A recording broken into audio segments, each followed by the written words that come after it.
अब देखो यार, AEW के ऑल आउट पर हुए सीएम पंक और एलीट के ब्रॉल के बाद सीएम पंक और एलीट को सस्पेंड तो कर दिया गया है, बट गाइस यहाँ पर AEW के अंदर सीएम पंक और एलीट AEW पर उनका रिटर्न कब तक करेंगे, इसको लेकर काफी बड़ा खुलासा हो चुका है। और गाइस AEW के पार्टनर इन प्रमोशन NJPW ने USA में उनका ब्रांड शुरू करने के बाद अब ऑस्ट्रेलिया में उनका नया ब्रांड शुरू कर दिया है। तो गाइस वहीं AEW all out pay per view के बाय रेट को लेकर डेव मेल्जर ने काफी बड़ा खुलासा किया है। और गाइस AEW के बैक स्टेज के ऊपर जब सीएम पंक और एलीट का ब्रॉल हुआ था, तो गाइस इस ब्रॉल के अंदर MJF की क्या इन्वॉल्वमेंट थी, इसको लेकर मेजर अपडेट आ रही है। और गाइस AEW के कल होने वाले रैम्पेज शो के ऊपर समोआ जो के AEW में रिटर्न होने के साथ साथ और क्या कुछ चीजें हमें रैम्पेज पर देखने को मिलेंगी, उसको लेकर हम इस वीडियो पर बात करेंगे। तो गाइस अगर आपको ये सभी मेजर अपडेट जानने गए तो गाइस वीडियो को एंड तक जरूर देखना। बट गाइस चलिए अब बिना किसी देरी के शुरू करते हैं इस वीडियो को। और गाइस सबसे पहले बात करते हैं AEW के बैक स्टेज पर हुए सीएम पंक और एलीट के ब्रॉल की।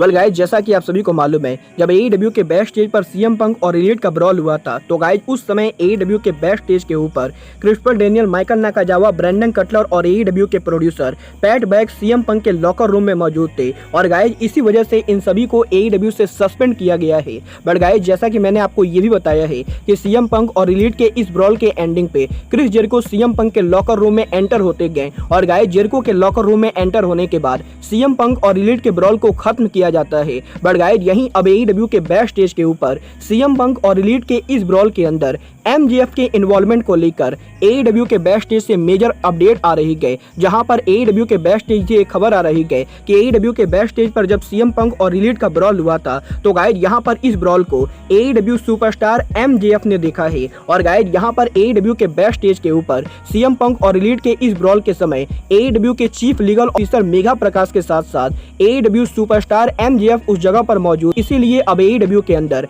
MJF इस ब्रॉल के इन्वेस्टिगेशन को लेकर मेजर रोल प्ले करने वाले गए। क्योंकि गाइज अगर आप लोग को नहीं मालूम है तो गाइज मैं आप लोग को बता दूं, टोनी खान ने अब इस पूरे मामले के एक अलग लेवल पर जाकर इन्वेस्टिगेट किया है, जहां पर टोनी खान ने इस मामले के सच्चाई को जानने के लिए अब AEW के बाहर जाकर अमेरिका के टॉप फर्म को हायर कर लिया है। और गाइज यहां पर अमेरिका के टॉप फर्म को हायर करने के बाद अब ये फर्म AEW के बैक स्टेज के ऊपर हुए इस पूरे बवाल को सुलटाने वाली गए। और गाइज यहां पर इस इन्वेस्टिगेशन के अंदर ये फर्म AEW के बैक स्टेज पर हर उस आदमी से बात करेगी जिसने इस ब्रॉल को देखा है। और गाइस यहां पर फॉर्म के इस इन्वेस्टिगेशन के अंदर AEW के चीफ लीगल ऑफिसर मेगा परेख के साथ साथ MJF भी शामिल होने वाले गए। और गाइस यहां पर इस फॉर्म के द्वारा MJF से काफी ज्यादा सवाल जवाब किए जाने वाले गए। और गाइस यहां पर ये फॉर्म अब टोनी खान को जो फाइनल रिपोर्ट देगी, वही रिपोर्ट को लेकर टोनी खान सीएम पंक और एलीट के फ्यूचर को डिसाइड करेंगे। और गाइस इस मामले में जिसकी ज्यादा गलती होगी, टोनी खान पॉसिबली उसको कंपनी से बाहर करेंगे। वेल गाइस देखना बहुत ही दिलचस्प होगा कि MJF इस पूरे मामले में टोनी खान की क्या मदद करते गए।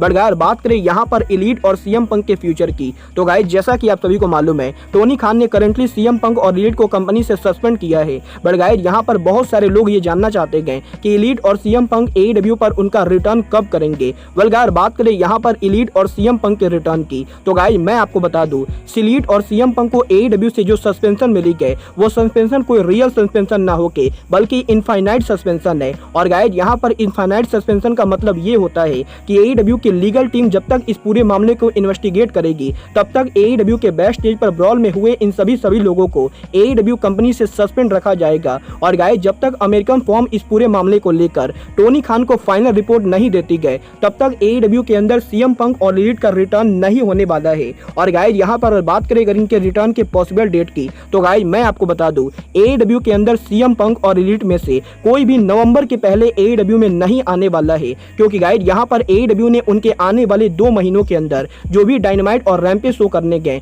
उन सभी शो को लेकर ऑफिशियल पोस्टर जारी कर दिया है। और गाइस AEW के पंक और एलीट को बाहर कर दिया है। और गाइस यहाँ पर AEW के फुल गियर के पहले AEW ने जितने भी डायनामाइट और रैम्पेज अनाउंस किए हैं, उनमें से किसी भी डायनामाइट और रैम्पेज के ऊपर ना तो सीएम पंक का चेहरा है और ना ही एलीट का चेहरा है। और गाइस पॉसिबली इसीलिए नवंबर और दिसंबर से पहले सीएम पंक और एलिट में से कोई भी वापस नहीं आने वाला है। बट गाइस यहाँ पर पॉसिबली इस चीज की भी तगड़ी पॉसिबिलिटी है कि इन तीनों में से कोई एक ना एक कंपनी से फायर्ड होगा और गाइस यहाँ पर डिसाइड करेगी कि AEW से किसको रहना है और किसको बाहर जाना है। वेल गाइस देखना बहुत ही दिलचस्प होगा कि AEW के फॉर्म की इस पूरी इन्वेस्टिगेशन कब खत्म होती है। बट गाइस चलिए अब आगे बढ़ते हैं और बात करते हैं AEW all out pay per view के बाय रेट की। वेल गाइस जैसा कि मैंने आपको ऑलरेडी बताया है, AEW all out pay per view के अर्ली डिजिटल बाय रेट के अंदर AEW का all out pay per view AEW के लास्ट ईयर के ऑल आउट के बाद AEW ऑल आउट हिस्ट्री का दूसरा सबसे बड़ा ऑल आउट पेपर व्यू बना है। बट गाइस जहां तक बात रही इस पेपर व्यू के पूरे एस्टीमेट की, तो गाइस यहां पर अब डेव मेल्जर ने इस चीज को कंफर्म किया है कि AEW के इस साल ऑल आउट पेपर व्यू की बाय रेट AEW के लास्ट के दो पेपर व्यू AEW डबल और नथिंग और AEW के रिवोल्यूशन के मुकाबले काफी कम है, क्योंकि गाइस यहां पर AEW all out pay per view की एस्टीमेटेड बाय रेट 1,35,000 से लेकर 1,42,000 के बीच में बताई जा रही है, जो कि AEW के लास्ट ईयर के ऑल आउट पेपर व्यू के मुकाबले करीबन 70,000 कम मानी जा रही है। और गाइस यहां पर अगर ये by rate final by rate होती है तो गाइस AEW के इस साल का all out pay per view AEW का वन ऑफ द बिगेस्ट वाला है। वेल गाइस यहां पर अभी AEW all out pay per view की फाइनल बाय रेट नहीं आई है और गाइस इसीलिए अभी ये कहना काफी मुश्किल होगा कि AEW ऑल आउट की फाइनल बाय रेट कितनी होगी। बट गाइस यहां पर डेव मेल्जर का ये कहना है कि WWE के क्लैश ऑफ द कासल और WWE के NXT कोलाइड पेपर व्यू के सेम वीक में होने की वजह से AEW के ऑल आउट पेपर व्यू को काफी लोगों ने नहीं खरीदा है। और गाइस WWE ने ऑल आउट को डाउन करने के लिए उनका जो मास्टर प्लान तैयार किया था, WWE का वो प्लान अब काफी हद तक सक्सेसफुल हो चुका है। और गाइस इस साल AEW के ऑल आउट पेपर व्यू को WWE के वजह से बहुत ही बड़ा नुकसान हुआ है। वेल गाइस देखना काफी दिलचस्प होगा कि ऑल आउट की फाइनल बाय रेट कितनी होती है। बट गाइस चलिए अब आगे बढ़ते हैं और बात करते हैं AEW के पार्टनर इन प्रमोशन NJPW की। अब देखो यार बात करें अगर यहाँ पर NJPW की, तो गाइज अगर तुम लोग भी मेरी तरह NJPW को फॉलो करते हो तो गाइज तुम लोग को मालूम होगा NJPW के जापान में होने के साथ साथ NJPW ने अमेरिका में भी उनका एक ब्रांड इस्टेब्लिश किया है, जहाँ पर NJPW के इस ब्रांड का नाम NJPW स्ट्रॉन्ग रखा गया है। और गाइज NJPW के स्ट्रॉन्ग के अंदर NJPW ने उनके अपने रेसलर्स को साइन किए हैं। बट गाइज यहीं अमेरिका में NJPW के सेकंड ब्रांड के बाद अब NJPW ने इंटरनेशनल लेवल पर उनका तीसरा ब्रांड अनाउंस कर दिया है। और गाइज NJPW का ये तीसरा ब्रांड और कहीं ना होके बल्कि ऑस्ट्रेलिया और न्यूजीलैंड में होने वाला है। और गाइज यहाँ पर NJPW ने इस चीज को ऑफिशियली अनाउंस किया है कि NJPW के अमेरिका में स्ट्रॉन्ग ब्रांड को ओपन करने के बाद अब NJPW ऑस्ट्रेलिया के अंदर NJPW तामासाई नाम का ब्रांड ओपन कर रही है। और गाइज NJPW के इस ब्रांड के ऊपर ऑस्ट्रेलिया और न्यूजीलैंड के लोकल रेसलर कम्पीट करेंगे। और गाइज NJPW के इस ब्रांड के ऊपर NJPW ऑस्ट्रेलिया और न्यूजीलैंड के लोकल रेसलर के साथ साथ NJPW के ओरिजिनल रेसलर्स को भी रखने वाली है। और गाइज NJPW के इस ब्रांड के ऊपर NJPW ऑस्ट्रेलिया, न्यूजीलैंड और ओशियाना के दूसरे कंट्रीज में उनके शोज को करेगी। और गाइज यहाँ पर NJPW के इस ब्रांड का पहला 11 नवंबर को न्यूजीलैंड में करने वाली है, जिसके बाद की NJPW इस ब्रांड का दूसरा शो NJPW 13 नवंबर को ऑस्ट्रेलिया में करेगी। और गाइज जैसे WWE में ट्रिपल एच ने WWE के NXT ब्रांड को लेकर अमेरिका, UK और दूसरे कंट्रीज में खोलने का प्लान किया है, वैसे ही NJPW अब उनकी कंपनी के अंदर काफी सारे अलग अलग कंट्री में उनके ब्रांड को ओपन करने वाली है। वेल गाइस देखना बहुत ही दिलचस्प होगा कि NJPW का ऑस्ट्रेलियन ब्रांड कितना सक्सेसफुल होता है। बट गाइस चलिए अब आगे बढ़ते हैं और बात करते हैं AEW के कल होने वाले रैम्पेज शो की।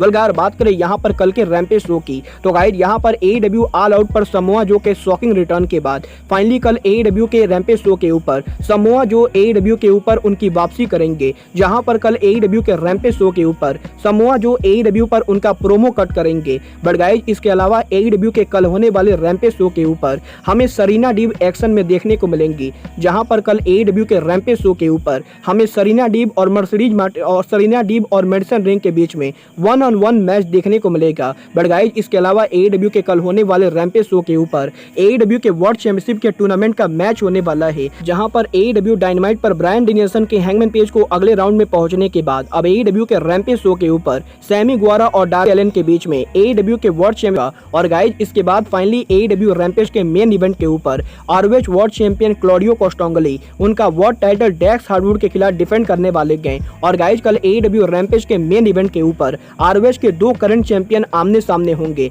वेल गाइज देखना काफी ज्यादा दिलचस्प होगा कि AEW के रैम्पेज पर कल कुछ और क्या चीजें होती गए। बट गाइज आप लोग कल के रैम्पेज को देखने वाले हो या नहीं, आप लोग मुझे कमेंट करके बताइए। और गाइज क्योंकि मैं कल के रैम्पेज का रिव्यू करने वाला हूँ, इसीलिए मैंने इस वीडियो के अंदर AEW रैम्पेज के स्पॉयलर्स को लीक नहीं किया है। तो गाइज अगर आपको कल के रैम्पेज का रिव्यू वीडियो देखना है तो गाइज आप लोग सुबह हमारे चैनल पर रिव्यू वीडियो को देख सकते हैं। बट गाइज फिलहाल अब आज के इस वीडियो में बस इतना ही। मैं मिलता हूँ आपसे अपने अगले वीडियो में। बट गाइज तब तक के लिए good bye, good night and bang.